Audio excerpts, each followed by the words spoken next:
Hey everyone, welcome back to Meet the Experts. I'm your host, Mariella Pepin, and today our expert is... I am Ashley Powers, and I am the Director of Aesthetics Development for all Spa Derma locations, and I've been an esthetician now for 16 years. Awesome. Thank you for being here with us today, Ashley. Today we're talking about... Baby skincare.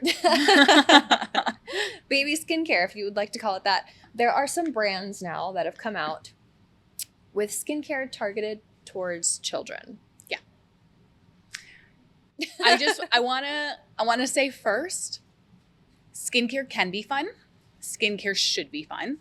However, it's not a toy. And it should be only implemented when necessary. And I say all that because some of these newer brands, and not even newer brands, some of these older brands are really specifically targeting a really, really young demographic. And I'm not talking about our tweens, right? I'm talking like 6-year-olds, 5-year-olds.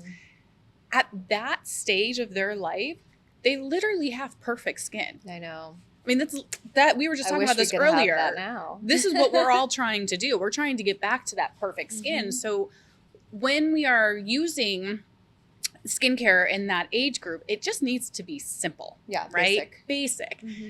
I'm not here to be a Debbie Downer. I'm not here to say you can't have fun, because I think sheet masks are fun and they can be fun and they can generally be fairly harmless, but they shouldn't be implemented weekly. This shouldn't be a daily thing. This is a fun thing to do with mom or with dad or with aunts and uncles or friends, right? It's a fun thing to do. Yeah, like a cute little sleepover activity. I would have loved that as a kid. Same. And honestly, to be fair, I do that with my nieces who are in their teens now, right? And I do think a sheet mask here and there can be fun and harmless. I think the problem for me, what I'm seeing is we are starting to see this shift in these younger age groups of skincare being a necessity. Yeah. And not just the basics. And when I say basics, I really do just mean a cleanser, maybe a moisturizer if they need something, especially if they have a little bit more like drier skin or eczema prone skin, psoriasis, anything like that. Definitely you need a moisturizer and a sunscreen. That's really all they need. I mean, I've got a 4-year-old at home. I wash her face.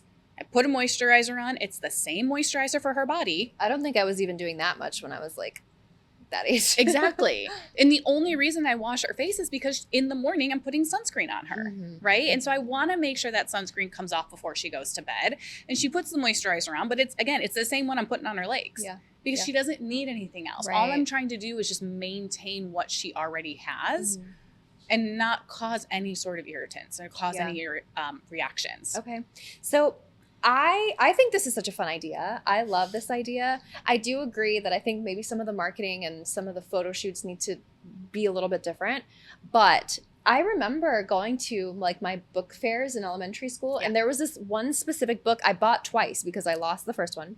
I'm in elementary school, keep in mind. I'm less than 10 at this point. And it was a book about like home facials and like skincare stuff. And it was like, oh, here's like a little avocado yogurt mask that you can put on your face. And that was so much fun. They had weird ones with like eggs and stuff. And like, you know, who's to say if this stuff as a professional actually works, or is just a bunch of hubbub. But to me, it was so much fun. And I remember doing this like with my mom, and she would apply it for me. And I thought it was the coolest thing. I felt like such a grown up. And so in terms of that aspect, I love this. But I do think, you know, and this has started before these brands have come out specifically targeting kids, you know, even within the last couple of years, we've seen a big boom on TikTok with like little tweens talking about going to Sephora and shopping for skincare and like retinol. For anti-aging skincare. Things that they don't need. You're 13. Absolutely. You haven't aged yet. And so I think this is kind of a larger issue. I personally, though, don't think these sheet masks are like the end of the world for kids. I do think that the ingredients should be simple, like you said. Yeah. I know one line specifically is doing like, and I think this is genius, they're doing like after sun aloe masks. Yes. And they said that, you know, it was inspired by one of their kids got like sunburn, and instead of applying the aloe lotion, they were like, I wish I could put it on as a sheet mask. And so that's how that was invented. And I love that. What do you think of that? I think that's fine. Okay. Right? I really do think that's fine. I think the issue for me is the targeting and the impression that it's giving, that kids need to be doing the same type of skincare that mom and dad are doing. That's where I think it starts to get kind of I'm not gonna lie, kind of gross. Mm. Like they don't need that. Yeah. But I do think an after sun aloe sheet mask is genius. Super smart. It's so smart. Why didn't I think of that? Right. And this specific brand that we're talking about, she also has, just hydrating masks, and they're fun, and there's ones with pandas and pigs, Yeah, right? the Like, little animal they're prints. cute. It's like cute. Yeah. but going back to the book that you bought twice, which good job. Thanks. You're welcome. See, I've been a skincare girly since, I was like 8. I think the thing we need to remember though is that book and these masks are meant for sometimes. For sure. And that's exactly what they're for. They Yeah. are for like, hey, let's have a spa day at home. And an avocado yogurt mask. I mean, when I went to aesthetic school, we had to do DIY face mask, and that's one of them we did. That's amazing. Yes. And so like avocado's got the avocado oil, so it's hydrating and Yeah. moisturizing and protecting. And then the yogurt has all of these different acids in there. So it's get a little bit of an exfoliation, some brightening. There's lactic acids in there to help with hydration. So it makes sense. Yeah. It totally makes sense. Right. But I certainly wasn't doing this every night or not even once a week. And I think that's the slope that we're getting close to, or where we're trying to start to get these kids.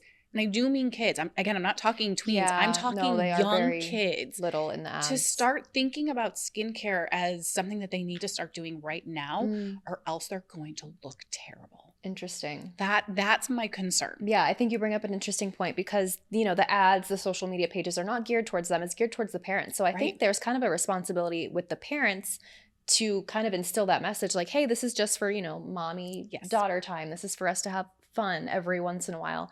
Make sure that they're not instilling in their kid like you need this or you have to do everything that I do, because they obviously don't need it. Yeah, like even my 4-year-old at home, like she'll watch me put on my lotions and potions and she says, do I need that? And I said, absolutely not. Yeah, because we want to be like mommy. you know? And I get that. And I think there is a path that you can make that happen.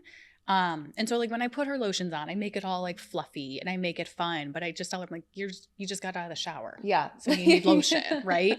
But she's not looking at it as I have to do this because something's wrong. Yeah. And that's the difference. I think that's the line. Right.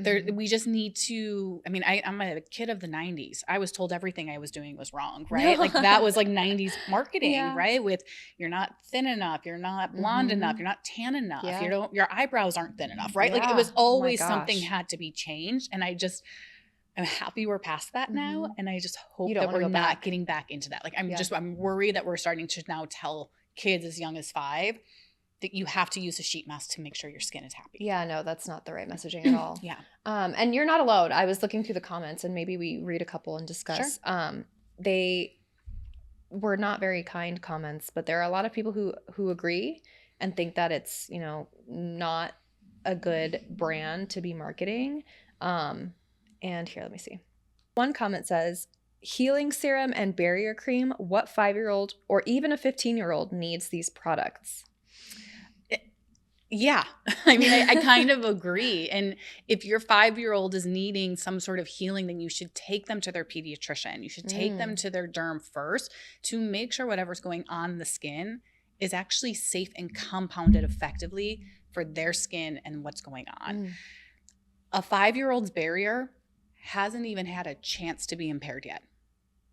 It hasn't had a chance to go through any sort of trauma that it needs some sort of improvement. Yeah. All they need is moisturizer. That's it. They don't need something heavy and lipid and ceramides and all these different cholesterols and fatty acids on their skin. Like they already have enough of that. The reason we need it when we get to 30 plus is because we're losing it. Yeah, exactly. That's why we need those products to reinforce that. And so again, this is kind of another thing of more is just more. It's not really helping anything. Yeah. So that leads me to like kind of along the same lines. Are there any potentially adverse effects or reactions that kids can get by putting on ingredients that they don't need on their skin? I mean, there's always going to be something, right? There's always an adverse event that can happen with any product, even the most benign products out there. There are too many variables, right? Somebody is always going to have a problem with one thing. Yeah. Okay. When we deal with kids, their skin is still developing. Their skin is still producing new sebum. It's still growing new protein cells and skin cells. Like it's literally still a work in progress. So when you put these products on their skin, it definitely could have an inflammatory response, which could then trigger other potentially dangerous things like eczema or psoriasis that are going to then be lifelong for them. Wow. And I'm not saying that her healing serum is going to cause this problem. That is not at all what I am saying. I'm just saying we need to just realize the type of skin we're working with. Yeah. Yeah. Like there Be is aware. a reason when you go to a spa, not even a med spa, when you go to a spa, you kind of have to be at least 13. Right. Yeah. And They it's- won't treat you. They won't treat you. Mhm. And it's because your skin's not done. Yeah. It's not ready. It's not ready. And so when you're younger and you have dermatological issues, you go to a dermatologist. Mhm. There is a place for all of us in this. But Yeah. like when the skin is that young, there are still so many factors that haven't come into play yet Mhm.